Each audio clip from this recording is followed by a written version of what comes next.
जयकारा बोलो माता रानी का। जगत माई महामाई माँ भद्रकाली की जय बोलो। माता रानी के सांचे दरबार की जय बोलो। तो कुंभ राशि वालों, स्वागत है आप सभी का मंथन भिंड यूट्यूब चैनल में। बंधुओं, जनवरी का यह महीना समाप्त हो रहा है और नया महीना फरवरी प्रारंभ होने जा रहा है। अब ऐसे में आपको करना है यह एक बेहद शुभ, पवित्र और ग्रहों के अनुकूल कार्य कि आपको कुत्ते को खिला देनी है यह एक छोटी सी चीज। बंधुओं, जब आप कुत्ते को यह एक छोटी सी चीज खिलाएंगे तो इससे आपकी कुंडली में इस महीने बनने वाली ग्रह दशाओं का आपको सीधा लाभ प्राप्त होगा। सबसे बड़ा लाभ आपको प्राप्त होगा शुक्र का और राहु का। शुक्र और राहु दोनों ऐसे ग्रह हैं, जब मिलते हैं तो जातक को रातों रात लखपति, करोड़पति बना देते हैं। लेकिन यदि ये नकारात्मक हो जाएं तो जातक को कई तरह से कष्ट देते हैं, जैसे कि उसका धन दौलत सब छीन लेते हैं, उसके घर गृहस्थी में आग लगा देते हैं और जातक को नशेड़ी और यहाँ तक कि बहुत सारी गलत प्रवृत्तियों और आदतों में डाल देते हैं। तो ऐसे में सबसे अच्छा यह है कि आपको इन दोनों ग्रहों का शुभ परिणाम इस महीने प्राप्त हो। इसका कारण यह है कि इस महीने यानी पूरे फरवरी के महीने में आपकी कुंडली में राहु और शुक्र की युति बन रही है। यानी ये दोनों ग्रह ही एक साथ बैठे हुए हैं, ठीक शनिदेव के अगले भाव में। जी हाँ बंधुओं, यह बहुत ही खतरनाक योग है। यदि इस योग के नकारात्मक प्रभाव आप पर हुए तो समझिए कि आपके जीवन में अब तक आपने इतने कष्ट देखे नहीं होंगे जितने आपको इस फरवरी के महीने में ही मिल जाएंगे। लेकिन ठीक इसका उल्टा भी होगा। यदि आपने इन दोनों ग्रहों का आशीर्वाद किसी क्रिया के माध्यम से, अपने कर्मों के माध्यम से प्राप्त कर लिया तो आपके जीवन में वो सुख मिलेंगे जो अब तक आपको मिले नहीं होंगे, वो भी केवल इस फरवरी के महीने में। जी हाँ बंधु, याद रखना कि ज्योतिष में दो ही ऐसे महाशक्तिशाली ग्रह हैं जो किसी भी इंसान के जीवन की हर एक सुख और हर एक पवित्र घटना को नियंत्रित करते हैं। पहला है राहु और दूसरा है शुक्र। शुक्र है भोर का तारा, सबसे चमकदार ग्रह, और यह जीवन को हर तरह से सुंदर बनाता है। आपके भोग विलास को, सुख को, प्रेम को, आपके घर गृहस्थी की शांति को, धन दौलत को नियंत्रित करता है। और दूसरा है राहु। राहु तो है ही अचानक लाभ पहुंचाने वाला ग्रह या अचानक बर्बाद कर देने वाला ग्रह। जब हम कहते हैं रातों रात कोई घटना घटी तो यह मतलब होता है राहु का। यानी राहु ऐसा ग्रह है जो रातों रात कुछ भी अच्छा करवा सकता है और कुछ भी बुरे से बुरा करवा सकता है।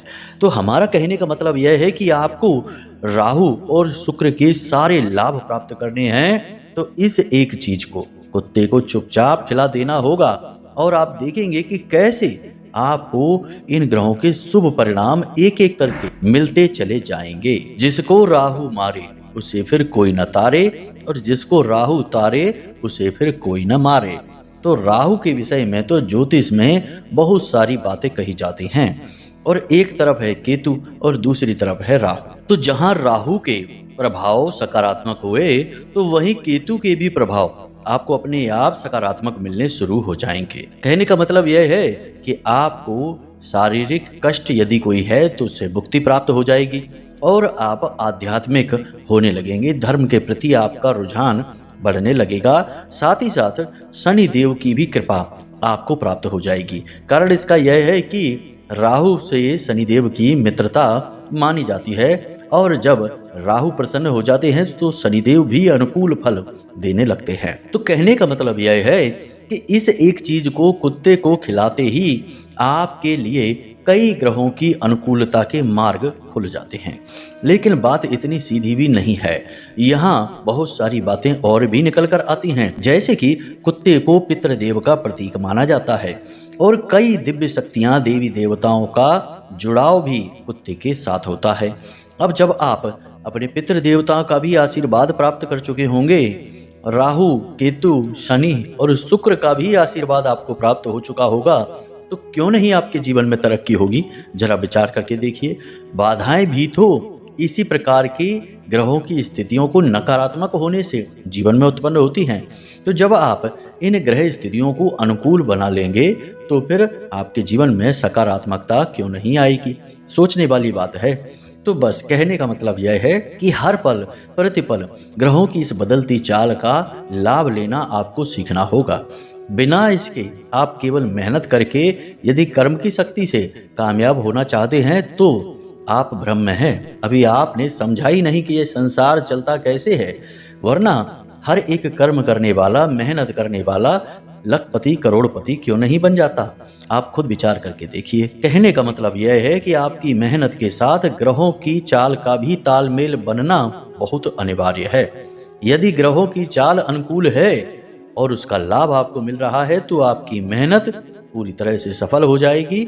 आप जो चाहे वह हासिल कर सकते हैं। याद रखना कि रामायण में भी एक जगह यह कथा आती है जब रावण ने सभी ग्रहों को एक ही सीध में हो जाने का आदेश दिया था, जब उसका पुत्र मेघनाथ इस संसार में आने वाला था, जन्म लेने वाला था, और वह सीध थी उसकी कुंडली का 11वां घर। तो इसका मतलब यह है कि रावण भी यह अच्छी तरह से जानता था कि ग्रहों की अनुकूलता जीवन को सार्थक बनाती है, और वह तो एक प्रकांड विद्वान भी था।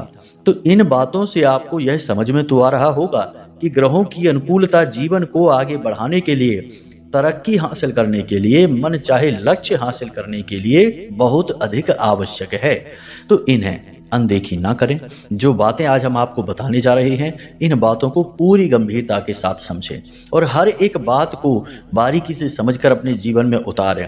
ये आपके जीवन के लिए बनाई गई बातें हैं और पूरी तरह से शास्त्रीय पद्धति पर आधारित हैं, ज्योतिषीय आकलनों पर, गणितीय आकलनों पर आधारित हैं।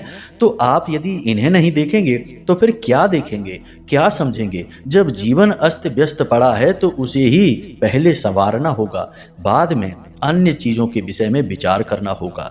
आपके लिए पहली प्राथमिकता है कि अपने जीवन को सन्मार्ग पर लेकर आइए, जहां आपके पास सभी सुख हो।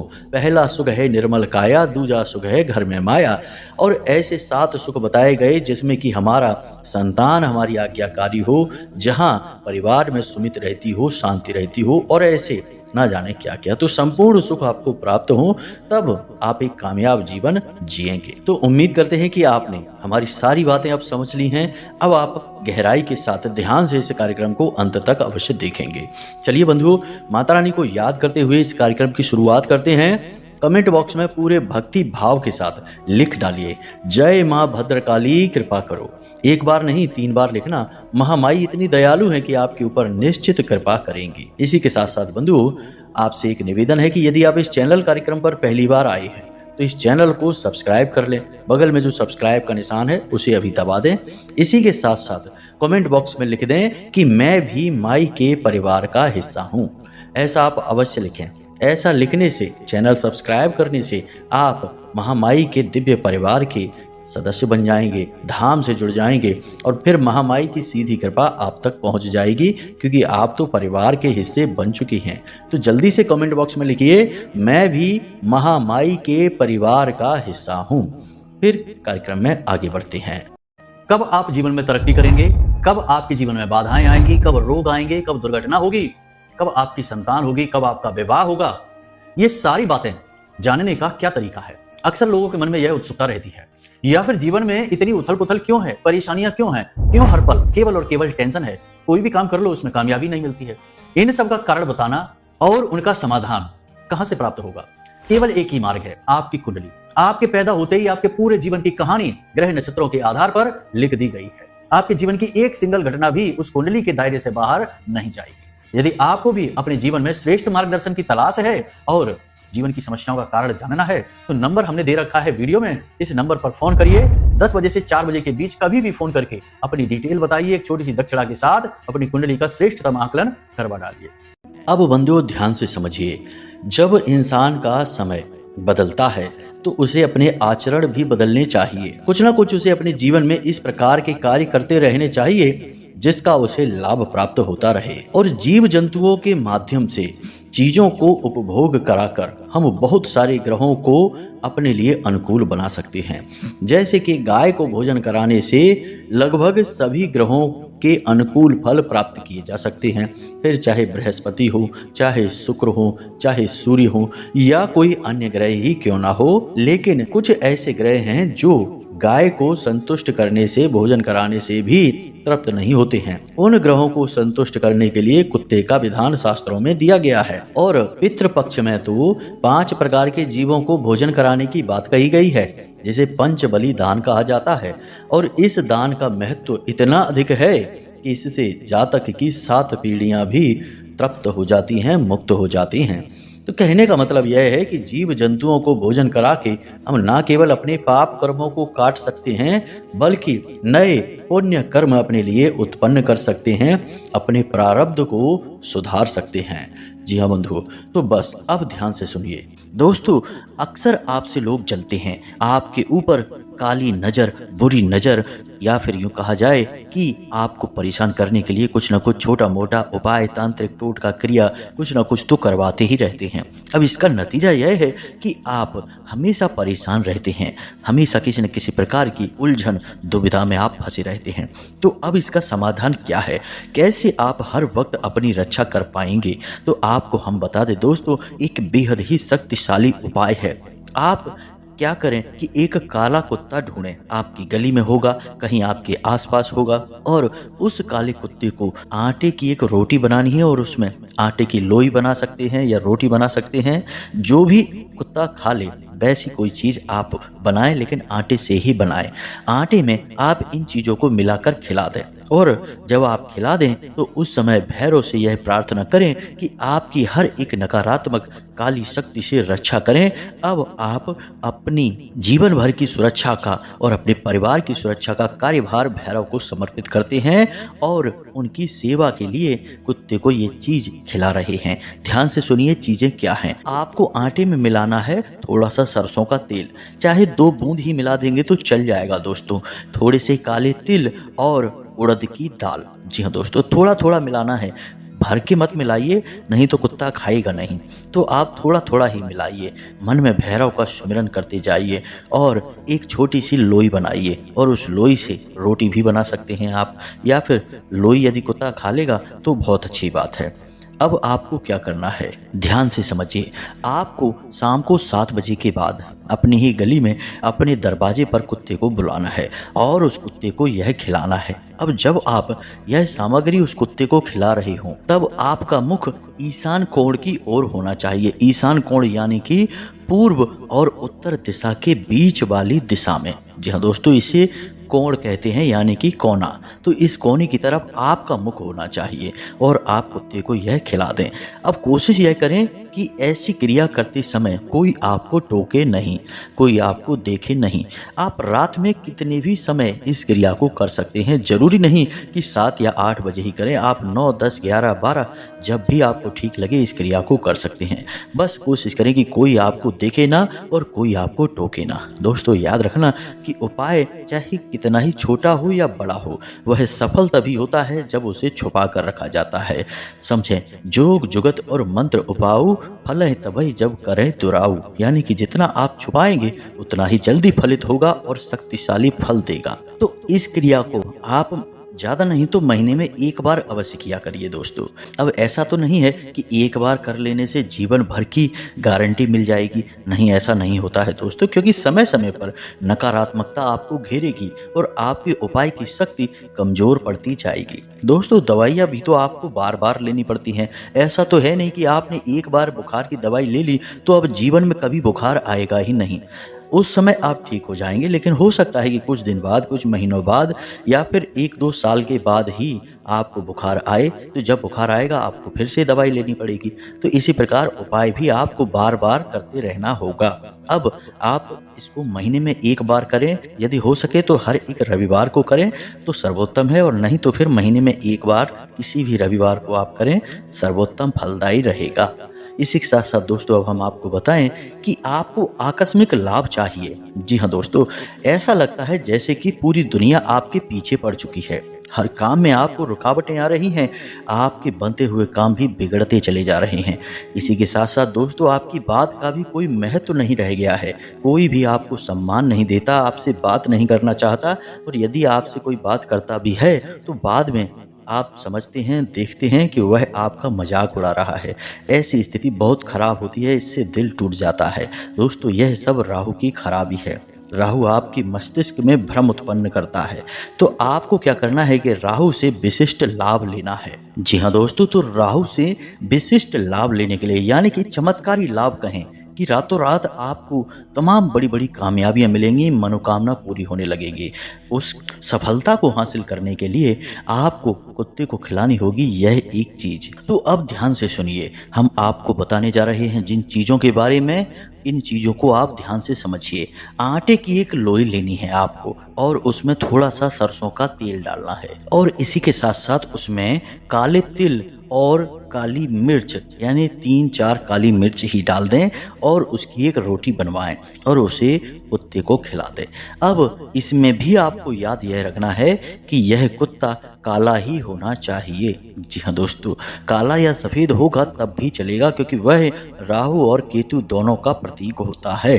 तो काला सफेद भी चलेगा या सिर्फ काला भी चल जाएगा। तो इसे भी आपको कुत्ते को रात्रि के समय ही खिलाना है। जी हाँ दोस्तों, और याद रखना कि जब आप कुत्ते को यह खिला रहे हों तब आपका मुख दक्षिण पश्चिम दिशा की ओर होना चाहिए, यानी कि इसे हम नैऋति कोण कहते हैं।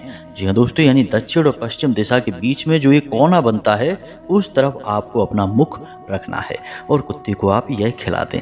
अगर हो सके तो एक छोटा सा काम और कर दें, इससे राहु देव बेहद प्रसन्न होंगे और आपको अद्भुत चमत्कारी लाभ पहुंचाएंगे।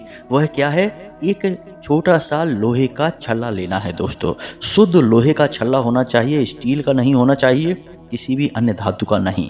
लोहे का छल्ला आपको लेना है और उसे काले रंग के एक धागे में पिरो देना है। छोटा सा ही छल्ला लेना है, ज़्यादा बड़ा लेने की ज़रूरत नहीं है, और उसे काले धागे में पिरो देना है। और उसे काले धागे में पिरोने के बाद आप जब कुत्ते को रोटी खिलाएंगे तो उसके बाद उसके गले में यह धागा बांध देंगे। धागा ढीला बांधना है दोस्तों, इतना अधिक मजबूती से मत बांधना कि कुत्ते का दम ही घुट जाए। बहुत ढीला बांधना दोस्तों, बस यह क्रिया आपको करनी है। ऐसा करने से राहु देव बेहद प्रसन्न होते हैं और आपको बेहद ही शुभ परिणाम देंगे दोस्तों, इस बात की गारंटी है। अब यहाँ पर आपको ध्यान यह देना है कि 4 दिनों तक कुत्ते के गले में वह लोहे का छल्ला डला रहे, और उसके बाद आपको वह छल्ला उतार लेना है, और उसके बाद आपको वह छल्ला अपने दाहिने हाथ की मध्यमा उंगली में पहन लेना है, यानी कि बीच की उंगली में। जी हाँ दोस्तों, आप ऐसा कर सकते हैं कि बाजार से कोई छल्ला लाएं जो आपकी मध्यमा उंगली के साइज का हो, और उसी छल्ले का आप यह प्रयोग करेंगे। दोस्तों यकीन मानिए कि इस प्रयोग को आपको केवल एक बार करना है, इसका जीवन भर आपको लाभ प्राप्त होता रहेगा। कुत्ते को वह रोटी और वह सामान आप हर एक सोमवार के दिन खिलाएं। आप चाहें तो महीने में एक सोमवार के दिन भी खिला सकते हैं, लेकिन इस उपाय को आप जीवन में एक बार भी कर लेंगे तो आपका जीवन बदल जाएगा। ऐसे ऐसे लाभ आपको प्राप्त होंगे जैसे कि आपने कभी देखे भी नहीं होंगे, मन में कभी विचार भी नहीं किया होगा। जी हाँ दोस्तों, राहु को चमत्कारी ग्रह कहा जाता है, और यह रातों रात चमत्कार करने के लिए ही मशहूर है, या यूं कहें कि बदनाम है, क्योंकि लोग इससे डरते हैं। लेकिन इसके फायदे क्या हैं, इससे लाभ कैसे ले सकते हैं, इसके बारे में लोग नहीं जानते हैं। आप इसे हमारे कहने से एक बार करके देखिए। सारे विधि विधान को अच्छी तरह से समझ लेना, गलती मत करना, और याद रखें कि हर उपाय में एक ही शर्त है कि कोई आपको टोके ना और कोई आपको देखे ना। जी हाँ दोस्तों, इस बात का विशेष ख्याल रखना है, और सारे उपाय आपको रात्रि में करने हैं। अब रात्रि में उपाय क्यों किए जाते हैं, यह भी प्रश्न आपके मन में उठ सकता है। तो दोस्तों हम आपको बता दें कि हमारे हिंदू धर्म में एक विशेष मान्यता है कि रात्रि में माया का प्रभाव कम होता है। उस समय मानव यदि कोई साधना करे, कोई उपाय करे, कोई पूजा पाठ करे तो उसे विशिष्ट फल प्राप्त होते हैं। तो अब बात करते हैं तीसरे महा उपाय की, जो आपको करना है कुत्ते के साथ। पितरों से जुड़ा हुआ है यह उपाय। दोस्तों ध्यान दें, एक रोटी कुत्ते के लिए बनवाएं, और उस रोटी के आटे में आपको क्या क्या मिलाना है इसका ध्यान रखें। थोड़ा सा तिली का तेल मिलाना है आटे में, आपको चाहे 4 बूंदे ही मिलवाएं। थोड़े से काले तिल मिलाने हैं और थोड़ा सा गुड़ मिला लेना है। बस इतनी चीज़ें आपको उस आटे में मिलानी है और उस आटे की रोटी बनाकर आपको कुत्ते को खिला देनी है। याद रखें कि जब आप कुत्ते को यह रोटी खिला रहे हो तो आपका मुख दक्षिण दिशा की ओर होना चाहिए। इसी के साथ साथ दोस्तों, आपके घर का कोई पुरुष सदस्य ही इस रोटी को कुत्ते को खिलाएगा। अब जब आप कुत्ते को यह रोटी खिला रहे हो उस समय आपको अपने मन में भाव यह रखना है कि आप अपने पितरों को भोजन अर्पित करा रहे हैं या फिर आप पितरों की तृप्ति के लिए कुछ बड़ा उपाय कर रहे हैं। पितरों को समर्पित करें। कुल मिलाकर कहना यह है कि आप अपने पितरों के बारे में विचार करें, क्योंकि पहले देवता पितृ देवता होते हैं। तो यदि आप अपने पितृ देवता को प्रसन्न करके रखते हैं तो अन्य सभी देवी देवताओं की ऊर्जाएं आपका साथ देंगी, आपकी भक्ति सफल होगी। अन्यथा आप कितना ही हनुमान चालीसा पढ़ें, कितना ही भोले बाबा को जल अर्पित करें, आपका उद्धार नहीं हो सकता है। आपने कई लोग ऐसे देखे सुने होंगे जो लगातार मंदिरों में जाते रहते हैं, जल अर्पित करते रहते हैं, चालीसा पढ़ते रहते हैं, माला फेरते रहते हैं, तब भी उनके जीवन में लगातार कष्ट और परेशानियों की झड़ी लगी रहती है। वे हमेशा यही कहते पाए जाते हैं कि हमने तो जीवन भर पूजा पाठ किया, फिर भी पता नहीं क्यों हमारे जीवन से कष्ट दूर ही नहीं हुआ। दोस्तों, हम आपको बता दें कि उनकी समस्या की जड़ क्या है। उनकी समस्या की जड़ उनके पितृ देवता हैं। उनसे कहीं ना कहीं पितृ देवता नाराज हैं, असंतुष्ट हैं। दोस्तों, याद रखना कि जिस इंसान के पितृ उससे नाराज हैं, असंतुष्ट हैं, अतृप्त हैं, उस इंसान की किसी भी पूजा पाठ का कोई फल उसे प्राप्त नहीं होता है। ये यूं कहें कि यह एक बहुत बड़ी बाधा है उसके जीवन की, जिसे उसे पार करना ही होगा। यदि यह बाधा बनी रहेगी तो उस इंसान का ना तो कभी भला हो सकता है, ना ही उसे कोई सुख प्राप्त हो सकता है। भगवान की भक्ति तक उसे प्राप्त नहीं हो सकती है। तो यह एक बहुत महत्वपूर्ण बात है। अब दोस्तों, हम आपको बता दें कि आज के इस भागदौड़ भरे जीवन में लोगों ने तमाम सुख सुविधाएं तो जुटा ली हैं, लेकिन अपने मन का चैन वो जुटाने में असफल हैं। आप देखेंगे कि लोग बड़ी बड़ी गाड़ियों में घूम रहे हैं, बड़े बड़े महंगे महंगे घरों में रह रहे हैं, महंगे महंगे मुलायम बिस्तरों पर लेटे हैं, लेकिन नींद गायब है, चैन नहीं है। आपस में घर में क्लेश मचा हुआ है, चैन की रोटी खा पाना संभव नहीं है। ऐसा क्यों है? जब सब कुछ पैसों से, सुख सुविधाओं से हो जाता है, मन शांत हो जाता है, तो इनका मन दुखी क्यों है? क्योंकि दोस्तों, सब कुछ पैसों से होता अवश्य है, सुकून मिलता है, शांति मिलती है, ज़रूरतें पूरी होती हैं, लेकिन आपका मन, आपकी आत्मा अच्छी तरह से जानती है कि यह सब तो क्षण भंगुर है। तो जब तक आप कोई ऐसा कार्य नहीं करेंगे जो कि आपकी आत्मा को बल प्रदान करेगा, तब तक आपको शांति और सुकून इस संसार में प्राप्त नहीं हो सकता। चाहे आपको कुबेर का खजाना ही क्यों ना मिल जाए, चाहे स्वयं माता लक्ष्मी आपके घर में विराजमान क्यों ना हो जाए, तब भी आपको चैन नहीं मिलेगा, सुकून नहीं मिलेगा। तो आत्मा को तृप्त आप कैसे करेंगे? आत्मा को तृप्त करने के लिए आपको एक नियमावली है, उसको पूरा करना पड़ेगा। और नियमावली का पहला कार्य है पितरों को तृप्त करना। अब साल में एक बार श्राद्ध कर लिया तो आप सोचते हैं कि आपके पितृ तृप्त हो गए, तो क्या आप भी साल में एक बार ही भोजन करते हैं? नहीं दोस्तों, आप रोज भोजन करते हैं। तो पितरों को भी तो रोज समर्पण चाहिए, भोजन चाहिए, तृप्ति चाहिए, पानी चाहिए। तो आप उन्हें रोज करें, यानी कि जब भी आप खाना खाने बैठें तो अपने पहला कौर, पहला निवाला अपने पितरों को समर्पित करें।